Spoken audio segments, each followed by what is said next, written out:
bien salut tout le monde, ici Ada, j'espère que vous allez bien. Aujourd'hui on se retrouve pour une nouvelle vidéo. J'ai l'immense honneur et l'exclusivité de vous présenter en avant-première la nouvelle carte graphique de chez Nvidia, donc la RTX 3070. C'est une carte graphique que personnellement j'attendais avec grande impatience, donc là le fait de l'avoir depuis quelques jours pour l'essayer, ça me fait vraiment extrêmement plaisir. Donc avant toute chose, je tenais vraiment à remercier Nvidia pour la confiance qu'il m'accorde, mais aussi vous, parce que tout ça c'est aussi grâce à vous, donc merci à tous. Si la carte graphique vous intéresse, sachez qu'elle sera disponible à la vente dès le 29 octobre 2020, donc très bientôt. Au programme de cette vidéo les amis, ça va être une review comme d'habitude très complet, donc avec un unboxing, différents benchmarks et je vais parler de plusieurs technologies dans cette vidéo. Autrement dit, si cette carte graphique vous intéresse, vous aurez vraiment toutes les clés nécessaires à l'achat ou non. Mais petit spoiler, je pense vraiment que cette carte graphique vous allez la kiffer, voire même l'adopter. Enfin bref les amis, on va directement commencer cette vidéo par un petit unboxing du produit. Et pendant que vous avez l'unboxing en fond, je vais aussi vous présenter différentes caractéristiques de cette carte graphique parce que c'est très intéressant et je me dois de vous les préciser. Alors comme je vous l'ai dit, on est sur la petite RTX 3070, donc là c'est le modèle Founders Edition. Vous aurez certainement le modèle custom, mais dans tous les cas c'est à peu près les mêmes choses. Juste le modèle Founders Edition, c'est vrai qu'il a un petit quelque chose en plus, il est vraiment magnifique je trouve. Alors pour vous situer un petit peu, le mois dernier vous avez la 3080 qui est sortie, donc une carte graphique qui est vraiment parfaite pour le 4K. On a aussi entendu parler de la 3090 qui est une carte graphique qui peut supporter du 8K. Aujourd'hui la 3070 c'est plutôt une carte graphique pour de la 1440p, une résolution qui est de plus en plus présente étant donné que le prix des écrans a quand même bien baissé comparé à il y a quelques années. Donc une 3070 ça peut bien sûr supporter du 1080p, mais son domaine de prédilection ce sera plutôt de la 1440p. Donc sinon on est sur une carte qui a 8Go de mémoire. Pour rappel, la 3080 a 10Go et la 3090 a 24Go, mais bon on est complètement dans un domaine différent. Donc 8Go c'est amplement suffisant. Personnellement mon ancienne carte graphique avait 6Go et là je passe sur un petit upgrade. Ce qui est bien c'est que 8Go ça va supporter les jeux qui vont sortir à l'avenir, donc on n'est pas du tout sur une carte graphique qui va supporter les jeux pendant un an et ensuite qui sera useless, là pas du tout. Là elle est vraiment pensée pour l'avenir, que ce soit au niveau de la mémoire mais aussi au niveau du design, du refroidissement, etc. Au niveau du prix, si vous ne le connaissez toujours pas, donc on est sur une carte qui a été annoncée à 499 $, autrement dit ça devrait faire à peu près 519 €. Pour le modèle Founders Edition il sera vendu à ce prix là. Les modèles custom au début ils vont peut-être être un petit peu plus chers, mais au final le prix ce sera celui-ci. On est sur un prix vraiment très intéressant, surtout quand je vous parlerai des performances vous allez complètement péter un plomb. Mais autrement dit, pour se faire un PC autour des 1500 € environ, c'est vraiment une excellente carte graphique qui aura parfaitement sa place dans ce genre de config. Donc sinon les amis, vous le voyez un petit peu depuis tout à l'heure, mais vous avez l'unboxing, vous avez la carte graphique en fond. Donc personnellement je la trouve tout simplement magnifique avec ces petits rappels en alu un petit peu partout, c'est très beau. Qu'on peut apercevoir sur cette carte, c'est qu'au niveau du système de refroidissement, c'est celui qu'on avait avant et c'est pas le même que par exemple la 3080. Là on a deux ventilateurs classiques. On peut noter qu'un ventilateur sur les deux est plus petit. Donc le ventilateur plus petit ça va être celui situé au niveau du GeForce RTX qui est gravé sur l'avant de la carte graphique. Le principe de ce ventilateur est très simple, donc vous le voyez de l'autre côté il y a une petite grille. Donc au niveau de l'airflow c'est très simple, l'air va rentrer par ce ventilateur, va ressortir au-dessus et être éjecté par celui du processeur. Et après vous avez aussi l'autre ventilateur qui fait son taf comme habituellement. Là il n'y a rien qui change à ce niveau là. Sinon au niveau du design, le seul point que je n'aime pas sur cette carte graphique c'est au niveau du port d'alimentation qui est situé vraiment sur la face avant et au milieu. Donc là je pense que c'est propre à la Founders Edition. Les autres cartes graphiques custom devraient être sur l'avant mais sur le côté droit, donc c'est un peu plus discret. Après je chipote un petit peu mais c'est vraiment le seul point un petit peu négatif que j'ai à donner sur le design. Et d'ailleurs au niveau du port d'alimentation on peut aussi l'apercevoir, mais on a le connectique 12 pins qui fait son apparition. Donc voilà les amis pour ce qui est de l'unboxing et de la présentation rapide de ce modèle. Maintenant ce que je vais faire juste avant les benchmarks, c'est que je vais vous présenter deux technologies qui sont pour moi importantes à comprendre. J'en ai déjà parlé sur d'autres vidéos mais tout le monde ne connaît pas, donc ne vous inquiétez pas, je vais faire ça vraiment vite. Alors déjà sur cette carte graphique, ce qu'il faut comprendre c'est qu'on a une nouvelle architecture, on remplace le Turing par Ampère. Ampère en quelques mots qu'est-ce que c'est? Donc c'est notamment la deuxième génération des RT Core et aussi la troisième génération des Tensor Core. Donc là vous ne comprenez peut-être pas, c'est normal, je vais vous expliquer rapidement. Donc si vous préférez, les RT Core c'est la nouvelle génération de Ray Tracing. Le Ray Tracing qui a fait son apparition avec les cartes graphiques RTX à l'époque et c'est vraiment une exclusivité d'Nvidia, c'est les seuls à faire ça. Alors concrètement qu'est-ce que c'est et qu'est-ce que ça fait? Donc c'est très simple. Donc cette techno ça va jouer sur les ombres, les reflets et la lumière dans les jeux vidéo. Ça va nettement l'améliorer, ça va vous permettre de rendre les jeux beaucoup plus réalistes. Dites-vous bien qu'avant c'était au cinéma qu'on faisait tout ça et que maintenant on a ça dans une petite carte graphique, donc c'est vraiment une révolution et j'en avais parlé lors de la 2060. Et là vous allez le voir dans les benchmarks juste après, mais il est considérablement amélioré sur Ray Tracing grâce notamment au DLSS. Alors le DLSS, si j'ai quelques mots pour le résumer, c'est déjà dans un premier temps, c'est encore une fois une exclue chez Nvidia. Alors le DLSS, ce que ça fait, c'est que ça prend un jeu, ça va le rendre à une résolution inférieure pour au final le ressortir à une résolution supérieure. Donc par exemple, ça va prendre un jeu en 1440p et ça va vous donner un affichage en 4K. Je vais pas vous expliquer tous les détails, mais tout ça c'est possible grâce à l'intelligence artificielle. Et du coup, ça permet deux gros points positifs. C'est dans un premier temps, comme la carte graphique va travailler sur un affichage 1440p au lieu du 4K, bah vous allez forcément avoir plus de FPS en jeu. Donc ça va considérer considérablement améliorer vos performances, notamment quand vous activez le ray tracing. Et en plus de ça, et dans certains cas, c'est pas non plus dans tous les cas, mais dans certains cas, c'est possible d'avoir une qualité d'image supérieure à la qualité native, autrement dit un 4K encore plus beau qu'à l'origine, ou un 1440p, vous avez compris l'idée. Donc voilà pour ce qui est du ray tracing et du DLSS, je pense que c'était important de le préciser. Maintenant les amis, ce qu'on va faire, c'est les benchmarks. Alors pour réaliser ces benchmarks, je l'ai fait sur la config que j'ai actuellement et que j'ai monté il y a pas longtemps en vidéo. Donc on est sur un 3700X au niveau du processeur, on a 16 Go de RAM cadencé à 3600 MHz. La carte graphique du coup c'est une RTX 3070, on est sur du full SSD, on a un bon refroidissement, c'est du Be Quiet et en plus de ça il y a un water cooling, donc le PC est bien refroidi. A noter que j'avais prévu de mettre une RTX 3070 avant d'être contacté par Nvidia, donc cette config je l'ai montée vraiment pour ce genre de carte graphique. Donc si ça vous intéresse, je vous mets le lien du montage en description, ça peut en aider certains. Et aussi les amis, tous les benchmarks, vous allez le voir, ils sont réalisés en 1440p. Pour cela, il y a Asus qui m'a fourni un écran et très franchement, il est magnifique. Bon pour le coup, j'ai un écran 4K 144Hz ce qui est vraiment très rare et franchement, si ça vous intéresse, je vous mets aussi le lien en description parce que ce genre d'écran, c'est pas facile à trouver. Et par exemple, là dans mon cas, l'écran que je possède, il est très bien pour la 3080 et si vous cherchez un écran plutôt pour une 3070, je vous mets aussi le nécessaire en description, mais ça sera plutôt du 1440p, vous avez compris. Enfin bref, passons directement au benchmark. Donc au niveau des jeux testés, il y en a beaucoup, donc Fortnite, GTA, Minecraft, Modern Warfare, Warzone, Tomb Raider, Control, Metro, enfin bref, il y en a beaucoup. Alors sur le côté gauche, vous avez des benchmarks avec une RTX 3070 Founders Edition et sur le côté droit, vous avez des benchmarks avec une RTX 2070 Super. En fond, je vous mets directement les benches sur Modern Warfare pour commencer. On est sur la campagne solo, donc rien d'extravagant. Donc on est en 1440p pour ce jeu, mais aussi pour tous les jeux que je vais présenter au niveau des benchmarks. Concernant les settings, j'ai vraiment tout mis au maximum. Je n'ai pas activé le ray tracing et je n'ai pas activé les flous de mouvement, etc.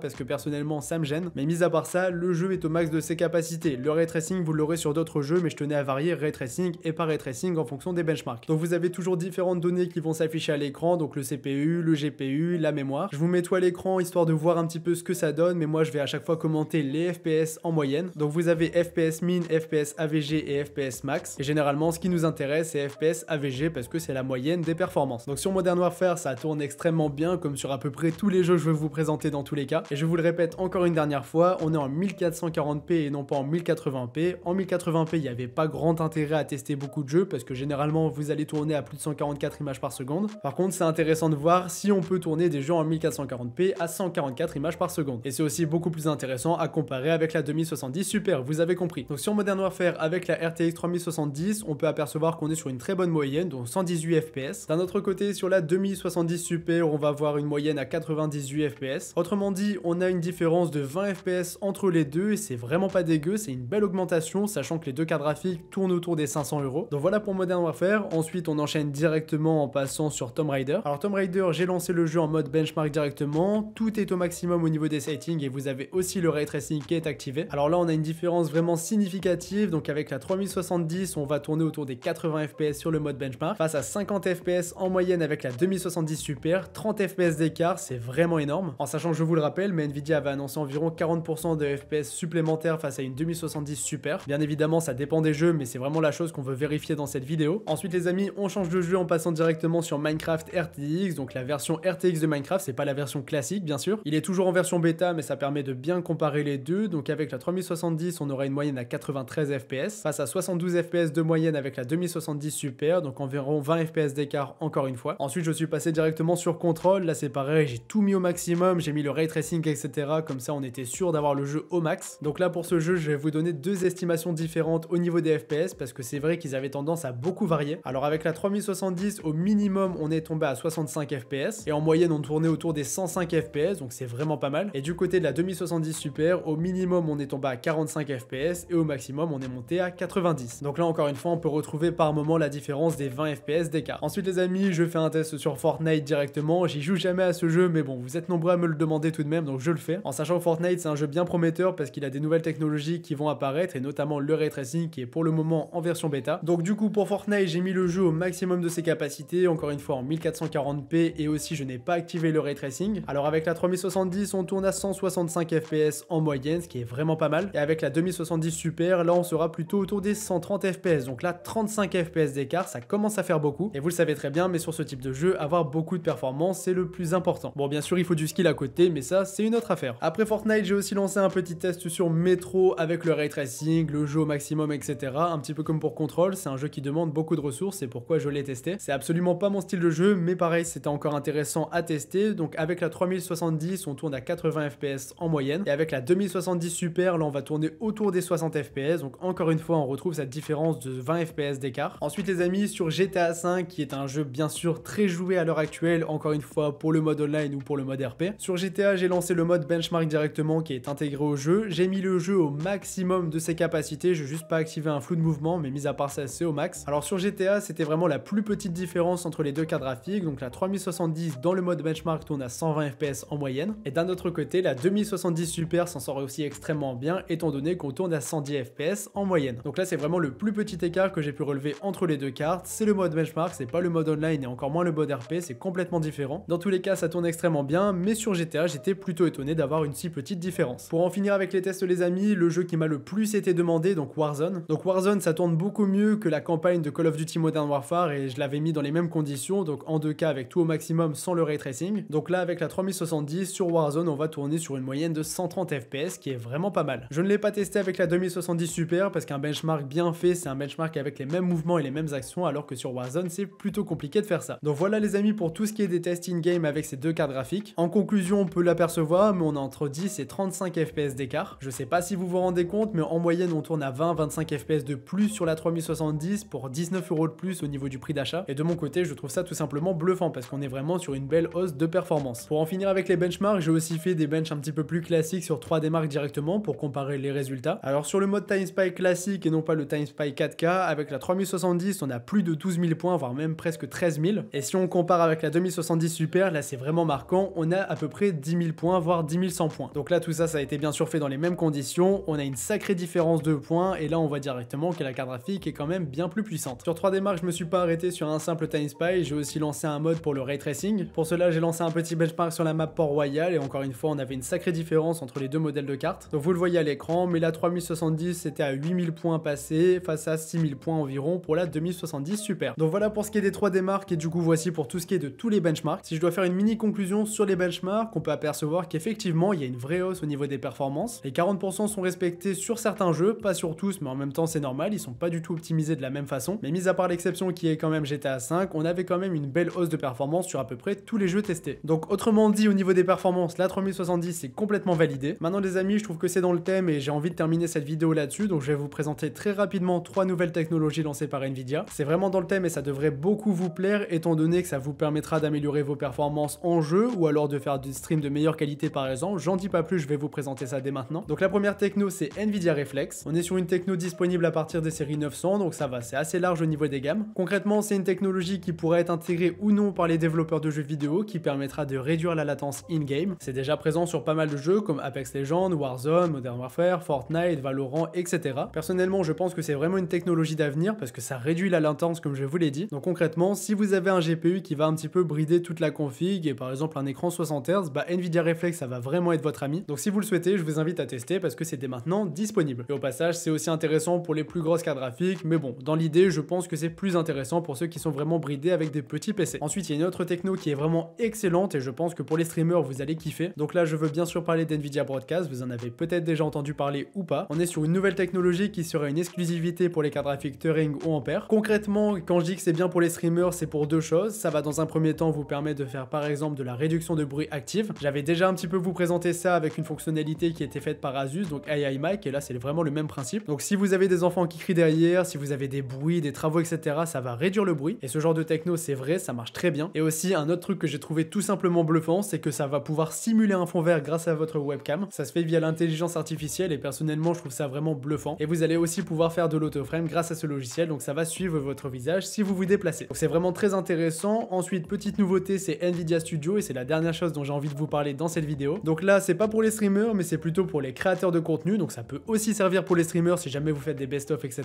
Donc Nvidia Studio c'est une accélération du ray tracing mais aussi de l'intelligence artificielle. Donc je vous fais un exemple très concret comme ça vous allez vite comprendre. Alors imaginons vous êtes sur Adobe Premiere Pro, dans un premier temps vous allez pouvoir accélérer l'encodage de la vidéo et ça si vous ne le faites toujours pas faites-le parce que vraiment ça va vous changer la vie. Et aussi seconde fonctionnalité qui est toute nouvelle, très récente et je ne connaissais toujours pas. Donc là maintenant on aura droit à une accélération de la preview de la vidéo et si vous avez déjà fait du montage vous voyez vraiment de quoi je veux parler étant donné que généralement la preview ça bug beaucoup ou ça tourne à très peu de FPS. Donc là tout comme l'encodage ça sera accéléré et personnellement je trouve ça encore une fois vraiment génial. Donc les amis j'ai fait vraiment le tour de tout ce que je voulais évoquer évoquées dans cette vidéo, que ce soit la carte graphique, les benchmarks ou les nouvelles techno. J'espère vraiment que cette vidéo vous aura plu, en tout cas comme d'habitude c'était un réel plaisir de vous la faire. Si je dois faire une conclusion générale sur la carte graphique que j'ai testée, c'est tout simplement que je vous la recommande. Vous l'avez vu, en termes de performance elle s'en sort extrêmement bien. J'en ai pas spécialement parlé dans la vidéo, mais en plus des performances c'est une carte graphique qui n'est pas forcément très bruyante. En tout cas comparée à la 2070 Super que j'ai testée, elle était vraiment silencieuse. Donc une carte graphique puissante, silencieuse, qui va certes un petit peu consommer étant donné qu'il faut une alimentation 650 watts au minimum. Mais bon, généralement c'est l'alimentation qu'on va mettre pour un PC autour des 1600-1500 € comme je vous l'ai dit. Donc les amis, allez-y si ça vous intéresse, ça sort le 29 octobre à 15 h, donc soyez présents. Moi je vous laisse là-dessus, encore une fois merci à tous et merci à Nvidia de m'avoir fait confiance. C'était Yada, on se dit à la prochaine.